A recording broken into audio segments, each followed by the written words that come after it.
सत्संग का फल क्या? एक बार नारद जी ने भगवान से पूछा, प्रभु सत्संग का फल बताओ। भगवान ने नारद जी से कहा, नीचे पृथ्वी लोक पर एक तोता है, उससे पूछो, वो उत्तर देगा। अब भगवान की बात नारद जी काट तो सकते नहीं। नारद जी नीचे आए, तोता से पूछा, भैया सत्संग का महत्व बताओ। तोता मर गया। अब नारद जी बड़ी टेंशन में कि हमने तो पूछा सत्संग का महत्व बताओ, ये टपक गया, कहीं इल्जाम और न लग जाए। नारद जी वापसी गए। भगवान ने कहा, क्या हुआ? अरे बोले, प्रभु वो तो मर गया है। तो भगवान ने कहा, कोई बात नहीं, कोई बात नहीं, एक काम करो, अमुक अमुक गांव में पृथ्वी लोक में एक बैल है, ये प्रश्न उससे पूछो, वो उत्तर देगा। नारद जी बोले, बड़ा भगा रहे हो, पर भगवान की आज्ञा तो टाल नहीं सकते। तो नारद जी फिर नीचे आए पृथ्वी लोक में। बैल घास खा रहा था। नारद जी ने कान में जाके कहा, भैया सत्संग का महत्व बताओ। बैल मर गया। अब नारद जी का टेंशन, बीपी हाई हो गया, जिससे पूछो वो मर रहा। अब भगवान के पास भागे नारद जी, कहीं ऐसा ना हो बैल के मालिक को पता लग जाए तो हम ही निपट जाए। अब भगवान के पास गए, बोले, प्रभु ये ऊपर नीचे क्या करवा रहे हो? और ऊपर नीचे तो ठीक है, जिससे पूछो सत्संग का महत्व बताओ, वही टपक जाता है, मर जाता है। भगवान बोले, चिंता ना करो, उत्तर मिलेगा, ऐसे ही उत्तर मिलेगा। अरे कैसे? बोले, जाओ पृथ्वी लोक में अमुक अमुक राजा के घर पर एक छोटे से बच्चे ने जन्म लिया है, वो उत्तर देगा। नारद जी बोले, हम नहीं जाने वाले। क्यों? हम दो से पूछा, दोनों मर गए। तो पहला तो तोता था, बच गए, दूसरा बैल था, सो बच गए।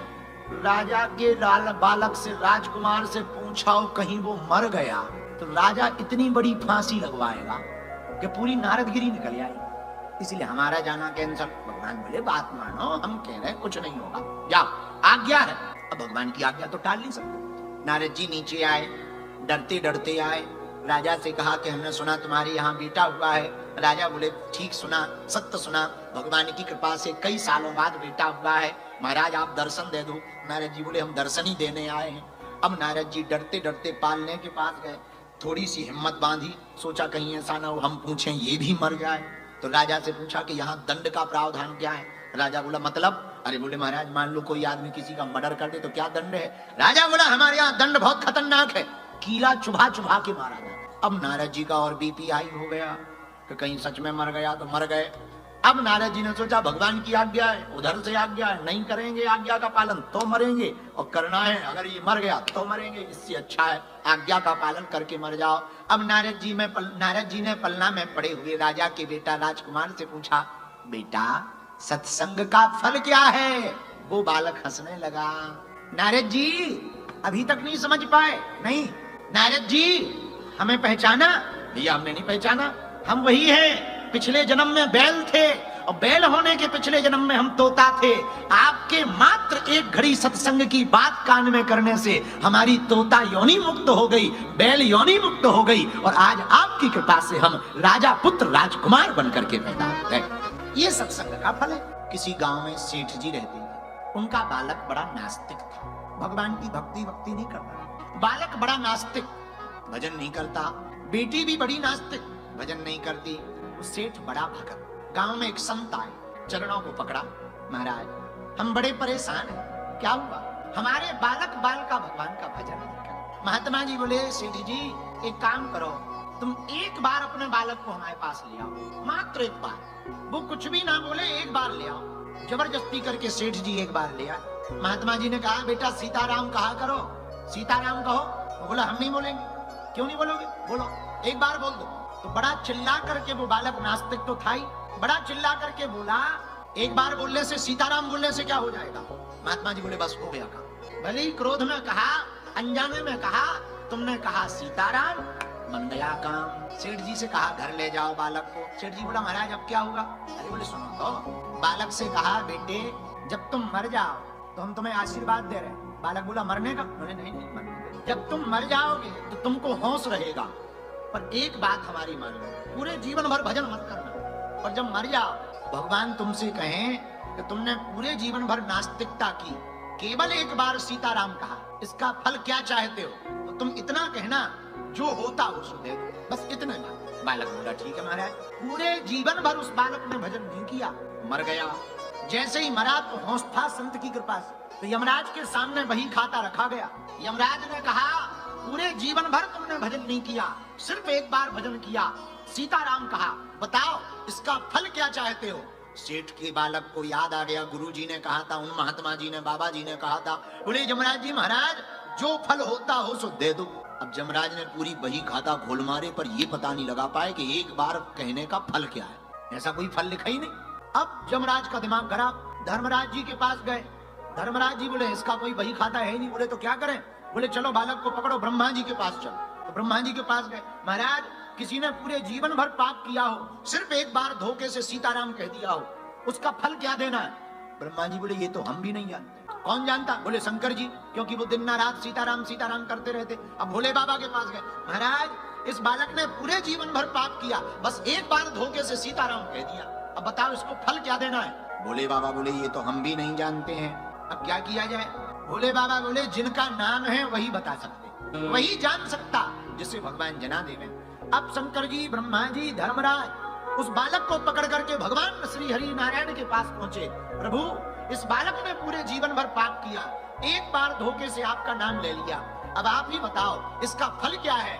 भगवान बोले भैया इसको यहीं छोड़ जाओ, जब बताओ ये हमारे लोक तक आ गया एक बार का नाम जपने से, इससे बड़ा फल क्या हो सकता है?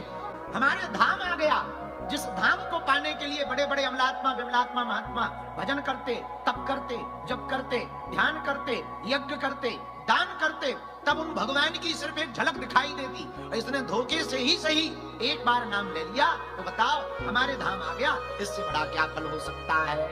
ये सत्संग का फल है। रावण कौन? जो पृथ्वी पर रहता वो रावण। रावण से भी ज्यादा मायावी कोई था तो पाताल का राजा अहिरावण। और जब अहिरावण माया करके, छल करके राम जी और लक्ष्मण जी को हरण करके पाताल लोक में ले गया, तो अहिरावण की कुल देवी है निकुम्बला देवी। निकुम्बला देवी की तपस्या करता हुआ अहिरावण ने माता को प्रसन्न किया। माँ हमें वरदान दो। क्या वरदान चाहते हो बेटे? माँ हमें अमरता का वरदान दो। अहिरावण ने प्रार्थना की। माँ निकुम्बला बोली बेटा हम वरदान अमर होने का तो नहीं दे सकते, पर एक वरदान दे सकते। क्या?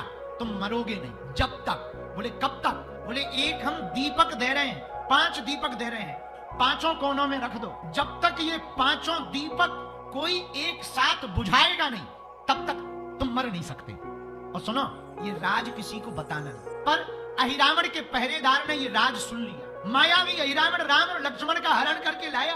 राम जी और लक्ष्मण जी बंधे पड़े। अहिरावण पूजा करने लगा कि अब बलि चढ़ाएंगे। किसकी? राम जी लक्ष्मण जी की। अहिरावण ने सोचा अब लखनलाल बोले बंधे बंधे राम जी से, भैया लगता है आज तो कट जाएंगे। टेंशन ना लो लखनलाल, थोड़ी देर में आने वाले हैं अंजनी के लाल, और देख लेना यहाँ भी होगा कमाल। तो लक्ष्मण जी बोले जब पता हो तभी तो आए, ऊपर अगर कहीं भी होते तो नेविगेशन के माध्यम से आए, आप तो अपन पृथ्वी के अंदर हैं।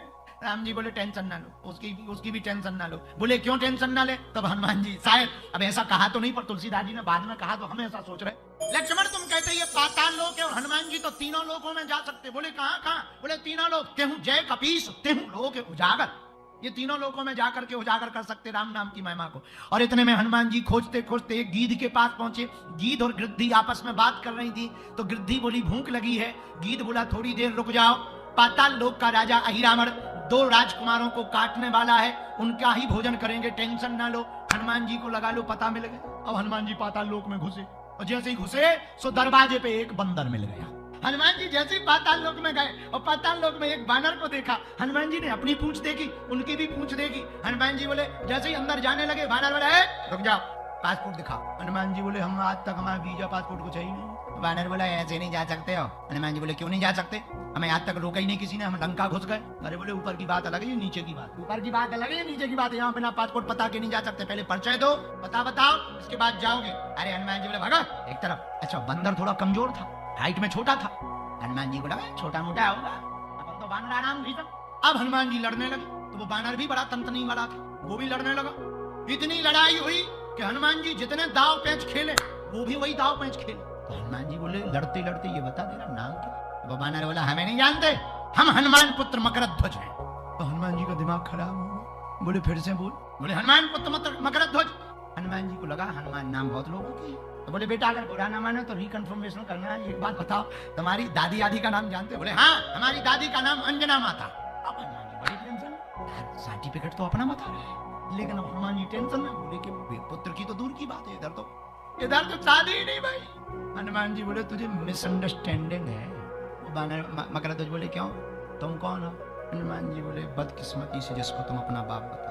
अरे पिताजी पिताजी पिताजी पिताजी। हनुमान जी बोले पिताजी बाद में कहना, पहले ये बताओ तुम है कैसे, जब हमारी घरवाली ही नहीं है तुम कैसे हो गए। कई बार हम ऐसी कथा बोलते हैं तो मन में आने लगता है कि अगर मकरध्वज सच में सुन रहे हो इतना लगड़ेंगे। और भैया बात तो बात, पिताजी पिताजी। हनुमान जी बोले पहले ये बताओ तुम हमारे पुत्र बने कैसे। तब उस बालक ने, मकरध्वज ने बताया, पिताजी जब आपने लंका को जलाया, जब आप पूंछ बुझाने के लिए समुद्र में गए, तो पूंछ बुझाते समय आप गर्मी से आए थे तो पसीना बहुत आ गया था, आपके पसीना की बूंद पानी में गिर गई। उस पानी में गिरी हुई पसीना की बूंद को हमारी माता जी ने खा लिया, और आपका तेज इतना है, आप परम ब्रह्मचारी हो, आपकी उस पसीना की बूंद खाने के कारण हम गर्भ में आ गए, और उसी पसीना की बूंद के कारण हमारा जन्म हो गया, इसलिए हम आपके पुत्र मकरध्वज हुए। हनुमान जी बोले वाह वाह वाह, बहुत बढ़िया बहुत बढ़िया, बेटा खुश रहो। अब तुम हमारे बेटा, हम तुम्हारे पिताजी हैं, एक बात बताओ, यहाँ 2 लोग बंधे आए हैं। बोले बिल्कुल आए, कल आए हैं, सुंदर राजकुमार है, एक का नाम राम है, दूसरे का नाम लक्ष्मण है। हनुमान जी बोले बस बेटा, वो तुम्हारे बाप के स्वामी जी, उनका नाम नहीं लेते, पर ये बताओ तुम्हारा जो राजा है वो कैसे मरेगा। बोले वाह, सब राज बता देंगे। बोले बाप को नहीं बताओगे तो किसको बताओ। तो मकरध्वज ने कहा पिताजी हमारा राजा बहुत बलवान है, इसे कोई मार नहीं सकता, और आप नहीं मार सकते। हनुमान जी बोले क्यों। बोले वही मार सकता जो एक साथ 5 दीपकों को बुझाए, वही मार सकता। हनुमान जी बोले बहुत बढ़िया, थैंक यू वेरी मच, अब साइड हटो। लेकिन मकरध्वज तो मकरध्वज बोले पिताजी वो घर पे मिलना, यहाँ हम on duty, no entry. Entry तो तभी है, वीजा दिखाओ। हनुमान जी बोले बाप तो बाप ही होता है। हनुमान जी ने अणमादिक सिद्धियों का प्रयोग किया, वो मकरध्वज को बांध दिया। बोले अब यहीं बैठो।